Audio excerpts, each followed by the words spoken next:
Muchas gracias por abrir este espacio de diálogo y de búsqueda de acuerdos para bien de nuestro país. Los cambios normativos que se dieron en la reforma energética del 2013 significaron el debilitamiento de la Comisión Federal de Electricidad, la creación de un mercado eléctrico mayorista con creciente dominio de centrales privadas, la continuación de esquemas de generación ventajosos para algunas empresas y la conservación de esquemas tarifarios inequitativos, que se implementaron a partir de 1992 con la modificación a la ley. Afectaron los derechos de la nación sobre el patrimonio energético e implicaron el desmantelamiento de una industria eléctrica de carácter integral.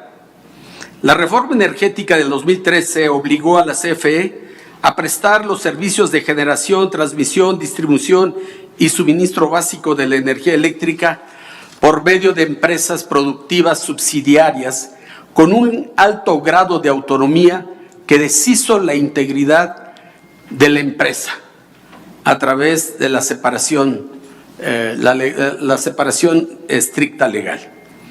En esta tesitura, el parque de generación de la CFE fue fragmentado en 6 empresas productivas subsidiarias a partir de un proceso administrativo caótico que afectó a la empresa misma.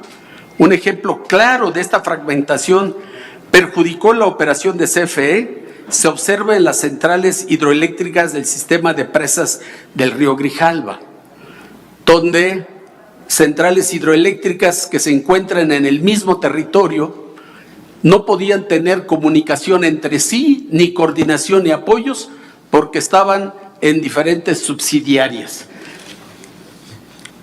La reforma energética del 2013 fragmentó el sistema de distribución y comercialización de la CFE, que antes estaba en una sola área, encomendándole una parte a la empresa productiva subsidiaria de distribución y otra a la empresa productiva subsidiaria de suministro básico. Esta separación, justificada bajo el argumento de libre competencia, genera un caos operativo y administrativo que se traduce en pérdidas económicas y complicaciones en la prestación del servicio de comercialización. El problema no es solo la fragmentación. El carácter mismo de la empresa productiva del Estado significó el supuesto de anteponer la necesidad de crear valor económico a la responsabilidad de satisfacer un derecho humano.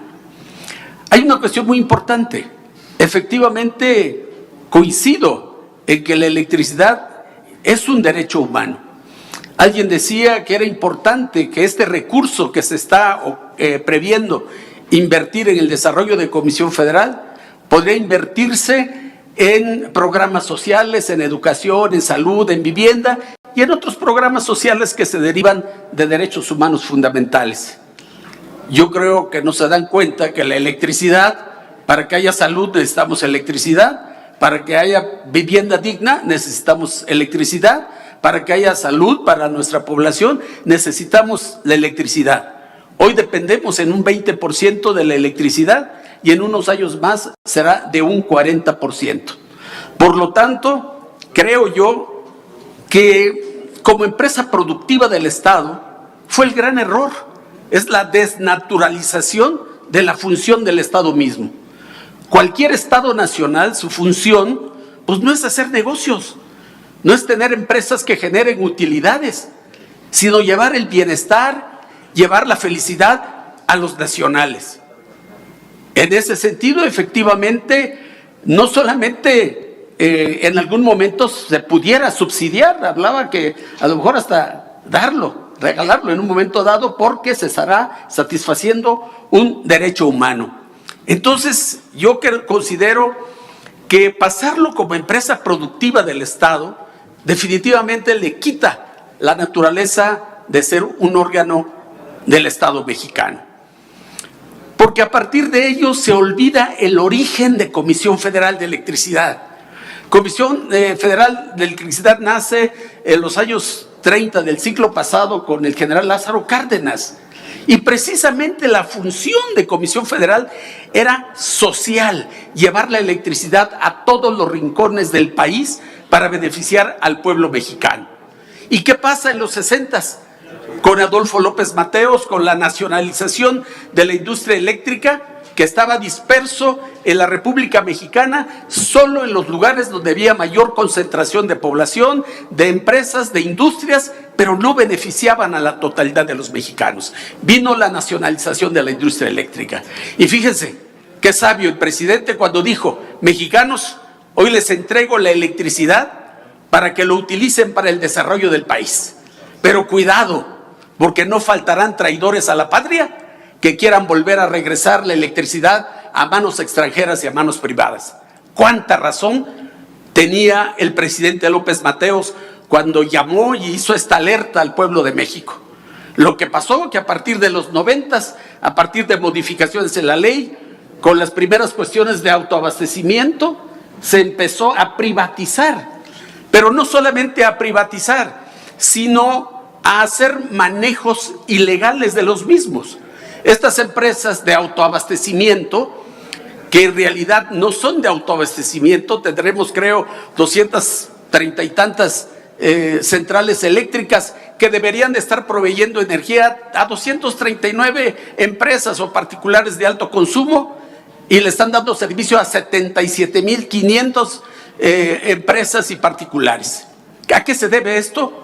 Es un fraude a la ley, es un fraude al pueblo de México, porque esta electricidad que ellos suministran allá, ni pagan el respaldo a Comisión Federal, ni pagan lo que deben de pagar por el porteo, por la transmisión, ni pagan por la distribución, ni pagan por el mantenimiento, ni pagan por las subestaciones, ni pagan por las pérdidas que atrae esto. Obviamente que estas empresas lo pueden vender mejor a sus socios, pero comerciales, a los que le venden la energía, no verdaderos socios que estén involucrados en la generación de la energía eléctrica. En ese sentido, es importante recalcar que estas empresas han violentado la ley, sobre todo las eólicas. Yo soy zapoteca, vengo de una región del Istmo, donde el aire es uno de los mejores vientos del mundo. Llegaron, se impusieron en contra de la comunidad indígena zapoteca, con bienes comunales, con la complacencia del gobierno federal y estatal en ese tiempo, privatizaron por la vía del hecho. Obligaron a los notarios a privatizar la tierra para que pudieran presentarlos ante organismos internacionales y nacionales para poder tener acceso al crédito. Porque ni siquiera son inversionistas directos. Son gentes que sacan préstamos de un lado a otro y lo invierten. En 6 años, 8 años, ya recuperaron toda la inversión. ¿Saben cuánto gastan para rentar la tierra a los indígenas y a los campesinos? El 1%. Y no aceptan que los campesinos se integren al desarrollo para que sean socios del mismo. Sino ellos, a los 8 años, están teniendo ganancias del más del 80% de la producción que generan. Porque de renta pagan el 1%. Y de mantenimiento y para funcionar tal vez el 10 o el 15%, les queda más del 80%. Y en ese sentido creo que es importante aquí empoderar a nuestras comunidades, empoderarlas para que puedan ser parte de este desarrollo. Nuestros pueblos va a terminar los 30 años en los que los tienen como renta y después van a quedar con lo mismo. Yo creo que no debemos dejar que nos pase lo que pasó con Teléfonos de México. ¿Cuánta gente ahorita tiene necesidad del teléfono? Es casi ya un derecho humano. Hicimos un multimillonario de una empresa nacional. Ahora imagínense la electricidad. Depende desde el recién nacido hasta el mayor. ¿Cuántos millonarios extranjeros y nacionales, traidores a la patria, vamos a ser multimillonarios si entregamos la electricidad a las empresas privadas? Por eso yo creo que es muy importante también hacer un gran reconocimiento al Sindicato de Trabajadores que ha dado su apoyo a esta transformación de Comisión Federal de Electricidad. Profesionales, con su trabajo, con su fuerza laboral, van a acompañar por lo que han manifestado esta reforma. Esta reforma del cual creo yo que los diputados y senadores deben estar muy conscientes. No nos vaya a pasar los del 2013.